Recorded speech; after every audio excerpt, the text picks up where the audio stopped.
हर मोहल्ले में एक ऐसा घर होता है जिसके बारे में लोग धीरे बोलते हैं। इस कहानी की शुरुआत होती है लाहौर के एक पुराने मोहल्ले से, जहाँ एक छोटा परिवार नया किराएदार बनकर आया। अली, उसकी बीवी सना और उनकी 9 साल की बेटी आयशा। घर बड़ा था, सस्ता था और थोड़ा ज़्यादा ही खामोश। पहले 2 दिन सब कुछ ठीक था, लेकिन तीसरी रात सना ने कुछ अजीब सुना। कोई दीवार के पीछे फुसफुसा रहा था। वो उठी, कान लगाया। सुन रहे हो अली? किसी के बोलने की आवाज़ आ रही है। अली ने कहा, शायद हवा होगी, सो जाओ। पर वो फुसफुसाहट हर रात बढ़ने लगी, धीरे धीरे। वो सिर्फ दीवार तक नहीं रही, अब वो सना के कमरे में आने लगी थी। आयशा ने एक दिन कहा, मम्मा, उस कमरे में कोई है। सना ने पूछा, कौन? वो वाली दीदी जो मुझे रात को गाना सुनाती है। सना का चेहरा सफ़ेद पड़ गया। अगली सुबह सना उस कमरे में गई। कमरा बिल्कुल खाली था, बस कोने में एक टूटी कुर्सी और पुराना शीशा रखा था। शीशे पर धूल की बीज लिखा था, मैं यहाँ हूँ। सना डर गई।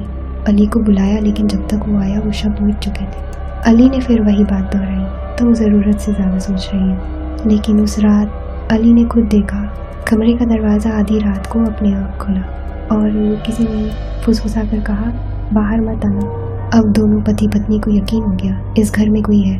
उन्होंने पड़ोसी से पूछा। बूढ़ी औरत बोली, वो कमरा? बेटा, वो मत खोलो। 3 साल पहले यहाँ एक औरत रहती थी जो अपने पति का इंतज़ार करते करते उसी कमरे में मर गई थी।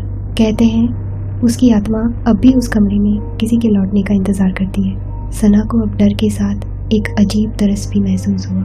उसने रात को मोमबत्ती जलाई और कमरे के सामने बोली, अगर तुम सच में यहाँ हो तो शांति पालो। कमरा एक पल के लिए रोशनी से भर गया और एक हल्की आवाज़ आई, धन्यवाद। अगली सुबह कमरे की दीवारों पर फुसफुसाहट नहीं थी।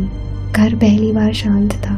कभी कभी भूत डराते नहीं, बस सुने जाने का इंतज़ार करते हैं, और जब कोई उन्हें सुन लेता है वो आगे बढ़ जाते हैं। ये थी कहानी द विस्परिंग रूम।